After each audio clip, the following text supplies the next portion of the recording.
Hello and welcome to yet another 2-Minute Tuesday.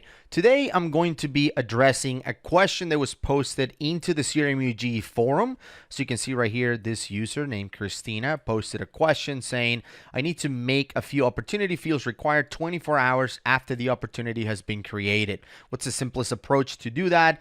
Obviously, a few people recommended writing JavaScript for it. I actually don't think that you need JavaScript for this at all. So what I wanted to do is I wanted to kind of approach this from a codeless perspective and show you what I would do to solve this, this particular requirement. Now, instead of, doing 24 hours or a whole day, I'll actually do 1 minute, but the process is the same. Whether you want to wait a minute, an hour, a week, whatever it is, the time frame doesn't matter. So let's go into Dynamics 365 so I can show you what I've done. So first, let's start the countdown and let's go. So you can see right here, I added a field behind the scenes called required on. This is a 2-option field that I placed on the form. It's hidden right now. Users cannot see it. It's just on the form because what I want to do is I want to connect that to a business rule. And the business rule looks like this. So it says if the required on field equals yes, then I want to set a bunch of other fields as required. So job title, company name, etc. So these fields are going to be required. Now remember that a 2-option field by default is no. So when you create a contact in this case, and this works the same for opportunity or whatever entity you're using, when you create that record, that field behind the scenes value will be no.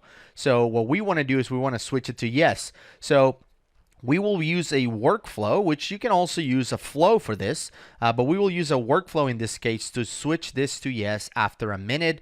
Again, this can be a day, an hour, whatever it is, and it's pretty straightforward. Once the workflow switches it to yes, then if that is yes, require field is yes, then job title will be required, company will be required, and so on. Now, typically when you create a business rule, you want to create a reciprocating, set of steps essentially, or actions, something that would say, well, if require equals no, then make sure those are not required. But in this case, because they're already not required out of the box, and after 24 hours we want to make them required, we're not going to turn that off later on. That's just a one-time thing. Then I don't see the need to have the reciprocating condition on the other side satisfied, right?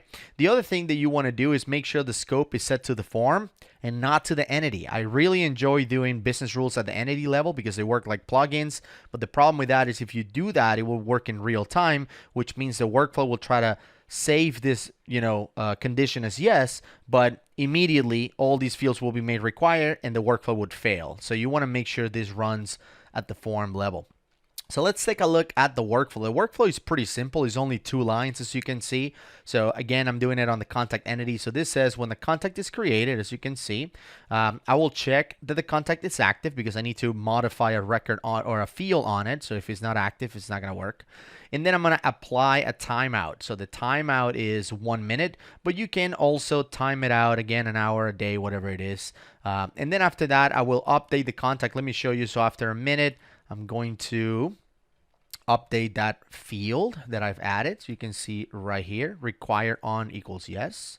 So that's all it's doing. It's going to wait a minute and then it's going to hit that requirement. And that's pretty much it. So let's go ahead and try it. Let's go into our Dynamics instance right here. And let's create a new contact for this one. So for name, we're going to add John Doe. Well, Joan, if we can spell. And then for the email, let's just say it's john@mail.com, whatever, doesn't matter. And we're going to go ahead and save it. So as you can see, the majority of these fields are not required. Only, essentially last name and email are required. But we made job title and account name and business phone. Some of these fields we made them required. So we'll make sure that those switch. And again, I haven't tried this, so let's go into the processes, or sorry, the system jobs site to make sure that the workflow runs. So as you can see, the workflow executed here after 1 minute regarding John Doe, the record we just created, and it's waiting for a timer. So let's wait a minute and then let's see what it does.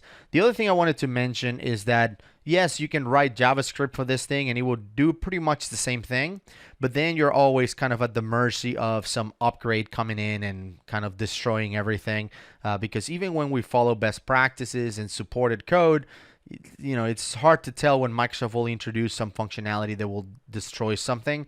Now, when you use their functionality, which is business rules and workflows, in this case, you're kind of safer. I'm not going to say 100% safe because, I created a workflow and they could turn them off tomorrow and only flows will be supported. But if you did this with Flow, I think this solution will work for years to come. I don't think you have to worry about it. So you can see right here, the workflow worked, which is great because I hadn't tested this thing. I just did it live for you.